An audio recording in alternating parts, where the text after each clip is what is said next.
যে বৌমা, বেলা কম হলো নাকি?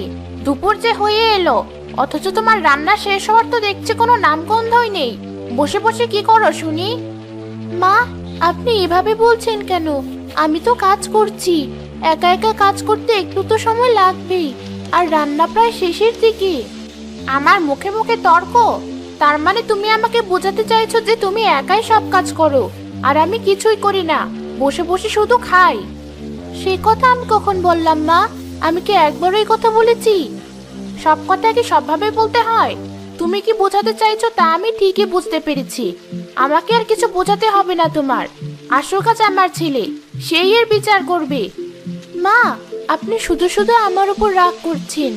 আমি কিন্তু সেরকম কিছু বলিনি আপনাকে। তবুও আপনি আমার সাথে এভাবে কথা বলছেন কেন? এখন আবার তোমার কাছ থেকে আমার কথা বলা শিখতে হবে? আজই সবকিছুরই বিচার হবে। মা আমার সাথে সবসময় এমন কেন করে বুঝি না।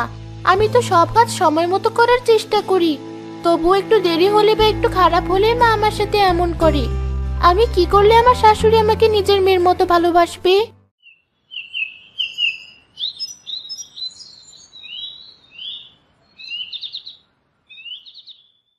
আমি চলে এসেছি, ঘরে যাচ্ছি, তাড়াতাড়ি খাবার নিয়ে এসো। আপনি ঘরে গিয়ে বসুন, আমি নিয়ে আসছি।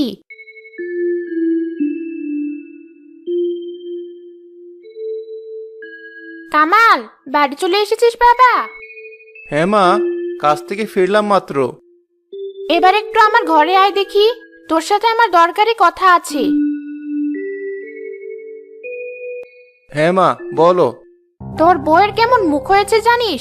সে আমার মুখে মুখে কথা বলে। আজ আবার আমাকে এটা বলেছে আমি নাকি কোনো কাজ করি না, সে নাকি একাই সব কাজ করে। এমন কথা সে আমাকে বলা শুরু করেছে। তুই এর বিচার না করলে আমি কিন্তু এই বাড়িতে থাকবো না, এই আমি বলে দিলাম। কি এত বড় সাহস তোমাকে এসব কথা বলে? আমি ওর শেষ দেখে ছাড়বো আজ। ঘরে খাবার দিয়েছি, এসে খেয়ে যান। আগে তোমাকে খাওয়াবো। তোমার সাহস কি করে হয় আমার মায়ের সাথে এভাবে কথা বলার? কোন সাহসে তুমি আমার মায়ের সাথে এভাবে কথা বলো? আমি তো মাকে কিছুই বলিনি। মা আমাকে রান্নার কথা বলছিলেন, আমি শুধু বলেছিলাম একা কাজ করতে একটু সময় লেগেছে। তুমি আমার মাকে তাও বলতে পারবে না। আর কখনো আমার মায়ের মুখের উপর কোনো কথা বললে সেদিনই তোমাকে বাড়ি থেকে বের করে দেব, এই আমি বলে রাখলাম। আর একা কাজ করতে যখন এতই কষ্ট, তাহলে তোমার বাপকে গিয়ে বলো একটা কাজের মেয়ে পাঠাতে, সে না হয় তোমার কাজ করে দেবে। আপনার যা বলার আমাকে বলুন, আমার বাবা মাকে নিয়ে দয়া করে কিছু বলবেন না। দেখেছিস বাবা, তোর মুখের ওপরও কেমন কথা বলছে? আমার মুখের ওপরও ঠিক এভাবে কথা বলে। বাপের বাড়ি থেকে তো 2 পয়সা নিয়ে আসার মুরদ নেই, কিন্তু মুখে খুব বড় বড় কথা। তাই তো দেখছি। দাঁড়াও না, এরপর ওর বাবাই বাড়ি আসুক, বলে দেবো তার মেয়েকে নিয়ে যেতে। তারপর না হয় দরকার হলে বড়লোক শ্বশুর বাড়ি দেখে আরেকটা বিয়ে করব। সে তুই ঠিকই বলেছিস। কি ভেবেছি তখন এমন ঘর থেকে মেয়ে এনেছিলাম কে জানে।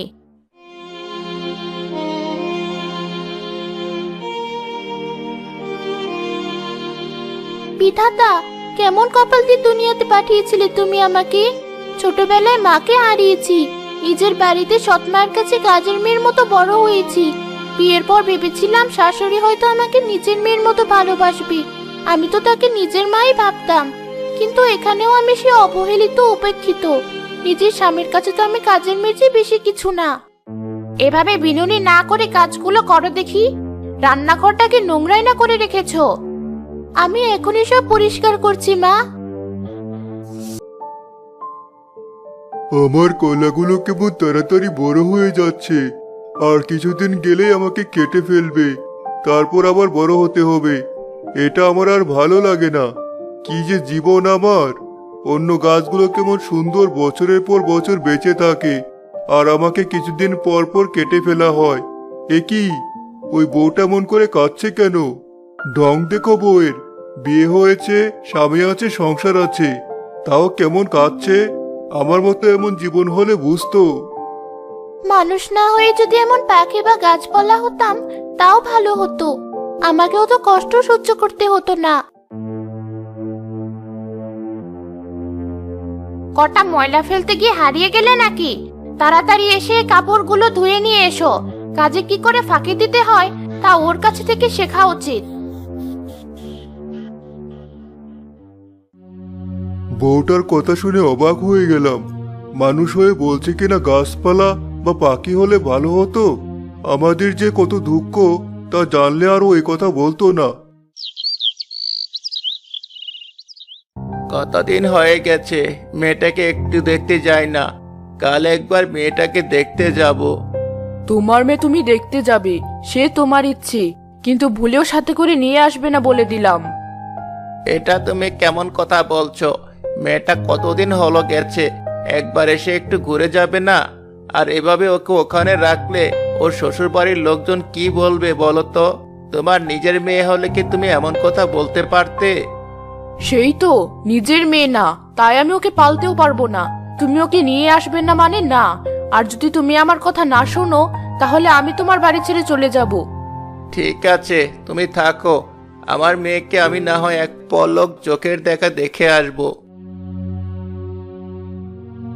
আজ সকাল থেকে কেমন লাগছে, খুব বাবার কথা মনে পড়ছে। কেমন আছিস মা? বাবা তুমি? আমি ভালো আছি।